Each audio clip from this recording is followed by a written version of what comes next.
What a gift. I'm trying something different today. Instead of having my text on the screen, I have it in front of me because I want to see you.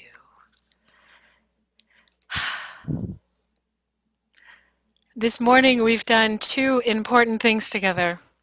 We have blessed our teachers and we have blessed our board. These generous, thoughtful, and dedicated leaders have come forward and said, yes, I'm here and I'm willing. They've said to us, I'll do my part. I'll show up and lead. You can have faith in me. And this made me think about grass. Yes, grass. Imagine for a moment a deep gorge with a rushing river flowing below. And on each side of the gorge is a steep and rocky hillside. How will the people cross to the other side over the river? For centuries, the Incan people have solved this problem with a simple and yet daunting solution. They make bridges from grass. Do you want to see a picture?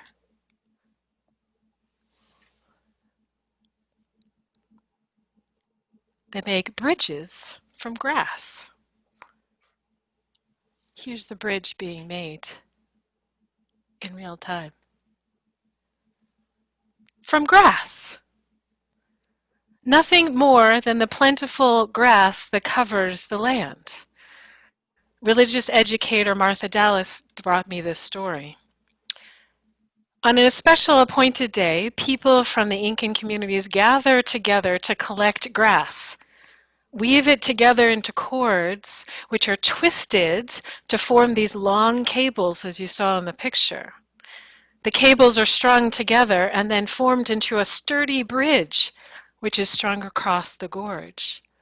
Everyone has to help. Can you imagine how much grass it must take to build a bridge? I saw pictures with 12 people on a bridge at one time. Everyone has a part to play, from sowing the grass to braiding it together to working to suspend the bridge. They have to trust each other to do their part. Their very lives depend upon it. And since it is grass, it's a living thing which decays and becomes weaker over time. The bridge has to be built again each and every year.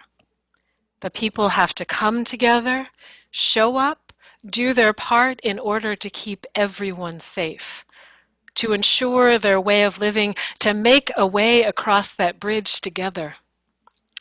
I wonder how it would feel to cross that bridge. It's an act of faith.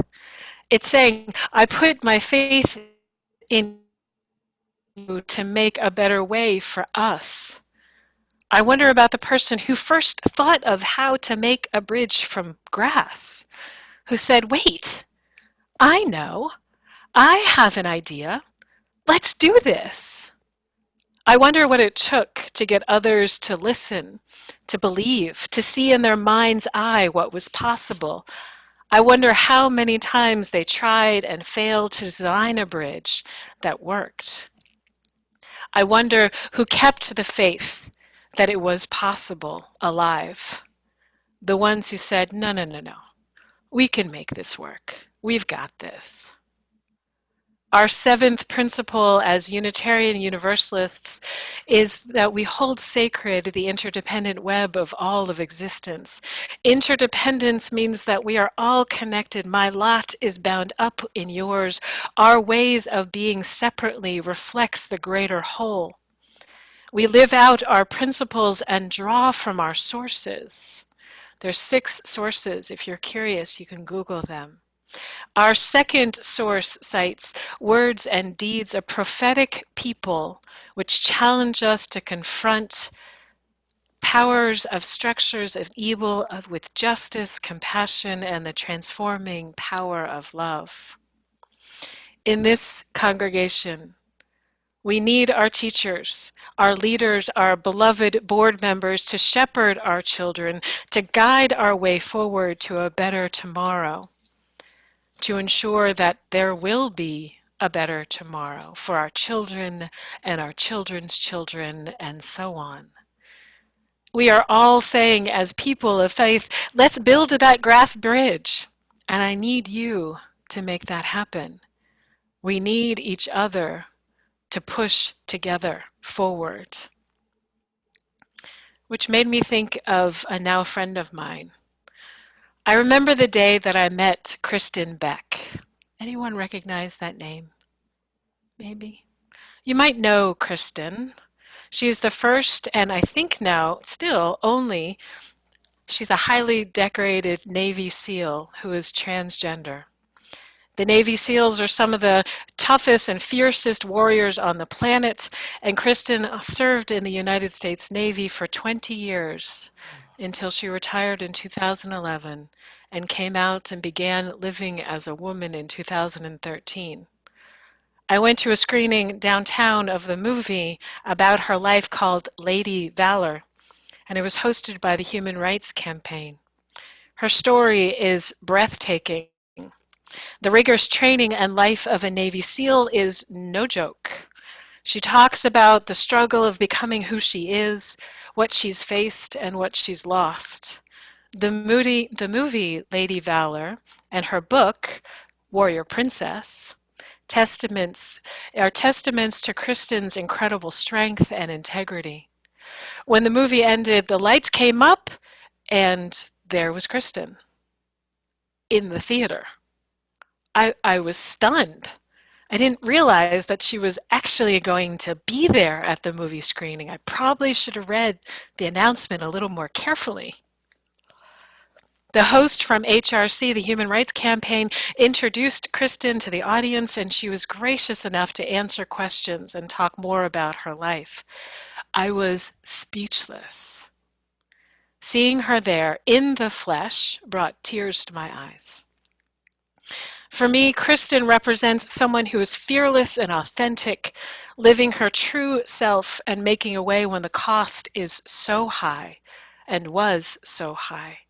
I thought to myself, how on earth can I dim my light when there are people like Kristen to blaze a path regardless? I went up to Kristen afterwards and thanked her for her courage. I'm rather effusive, so I went on to thank her for her strength and her willingness to share her story. And we may have taken a picture of comparing biceps together, maybe. Kristen gave me hope.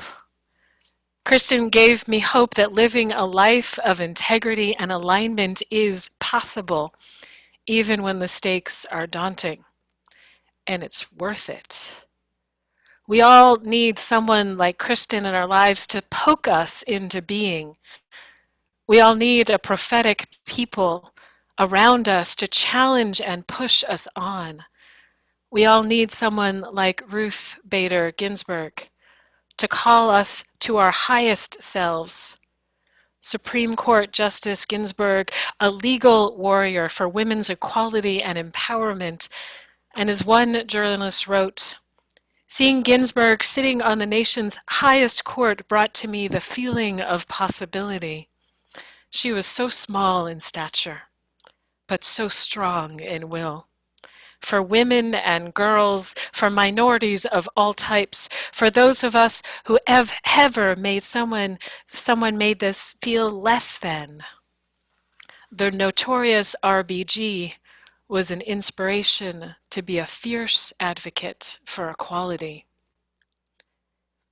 We all need someone who can see in their mind's eye that bridge made from grass and says, I know we can do this.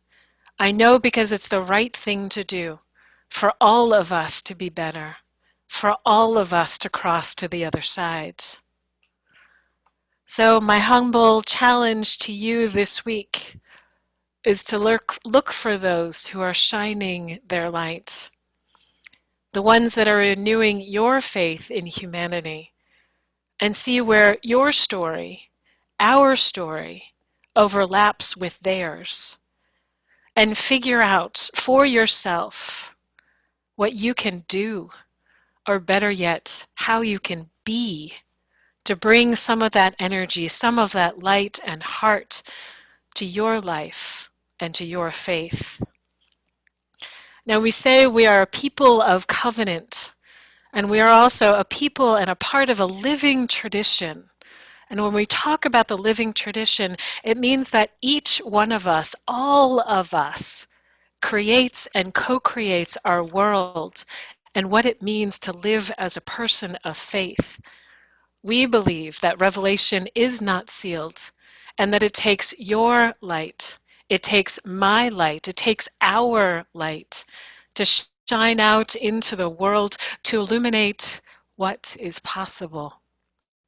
Whether it's weaving a rope bridge, living your authentic life, or rocking dissent fearlessness and fearlessly from the bench, or serving our congregation as a teacher or leader, together we co-create what is possible.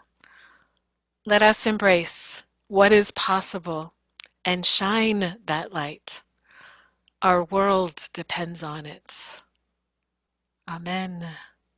Blessed be, and may it be so. Whew. It was a thing today. Our closing hymn. So we chose this little light of mine, and the lyrics may not represent your theology, but we ask that you receive it in the spirit in which it was given.